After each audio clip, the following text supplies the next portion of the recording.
హీరోగానే కాదు నిర్మాతగా వరుసగా సినిమాలు చేస్తున్నాడు నాని. తాజాగా ఈయన నిర్మాణంలో వచ్చిన సినిమా కోర్ట్.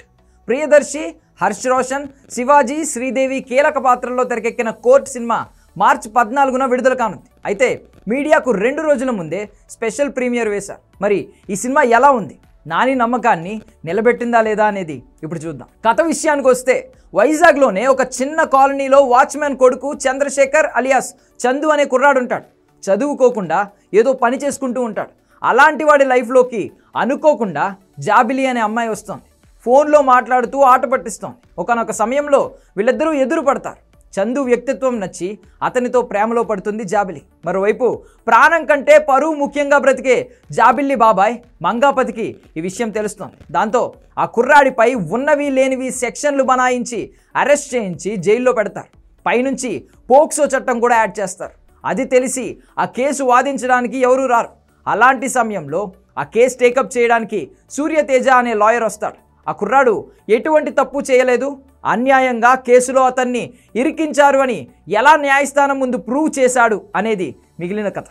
కథనం విషయానికి వస్తే ఈ రోజుల్లో చిన్న సినిమాల్లో మంచి మంచి పాయింట్స్ తీసుకుంటున్నారు దర్శకులు. నిజం చెప్పాలంటే అక్కడే వాళ్ళు సగం సక్సెస్ అవుతున్నారు. తాజాగా కోర్ట్ సినిమా విషయంలో కూడా దర్శకుడు రామ్ జగదీష్ ఇక్కడే విజయం సాధించాడు. కోర్ట్ రూమ్ డ్రామాలకు ఒక అడ్వాంటేజ్ ఉంటుంది. అక్కడ వాదన ఎంత బాగా జరిగితే సినిమా అంత ఆసక్తికరంగా ఉంటుంది. కోర్ట్ సినిమాకు కూడా ఈ అడ్వాంటేజ్ బాగా పనికొచ్చింది. తాను చెప్పాలనుకున్న పాయింట్ డీవియేట్ కాకుండా సూటిగా చెప్పాడు దర్శకుడు రామ్ జగదీష్.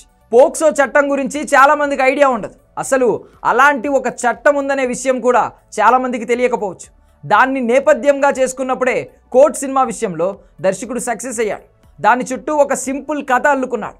ఇలాంటి లైన్తో సినిమా చేయాలి అనుకోవడం కత్తి మీద సామే. ఎందుకంటే ఎక్కడ ఏ చిన్న పొరపాటు జరిగినా అన్ని వేళ్ళు దర్శకుడి వైపు చూపిస్తాయి.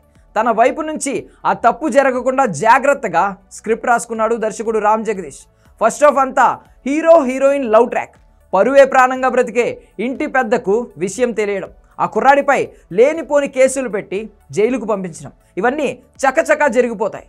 అసలు కథ మొత్తం ప్రియదర్శి కేసు టేకప్ చేసిన దగ్గర నుండి మొదలవుతుంది.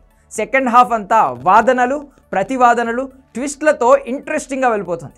ఎక్కడా మనం ఊహించని మలుపులైతే ఉండవు, కానీ మనం ఊహించినప్పుడు మాత్రం ఆ మలుపులు రావు. స్క్రీన్ ప్లే అంటే ఇలాగే ఉండాలని సీనియర్ రైటర్ పరుచూరి వెంకటేశ్వరరావు ఒకసారి చెప్పారు. కోర్ట్ సినిమా చూస్తున్నప్పుడు అదే అనిపించింది. కథ మనం అనుకున్నట్టుగానే ముందుకు సాగుతుంది, కానీ కథనం మాత్రం అలా కాదు. కథ ఎంత సున్నితంగా ఉందో ఎమోషన్స్ అంత బలంగా ఉన్నాయి. కోర్ట్ డ్రామా అంత బాగా వర్కౌట్ అయింది. క్లైమాక్స్ కూడా చాలా బాగా రాసుకున్నాడు దర్శకుడు. మరి ముఖ్యంగా ఇలాంటి కథలో ఎలాంటి అసభ్యత లేకుండా చూసుకున్నాడు.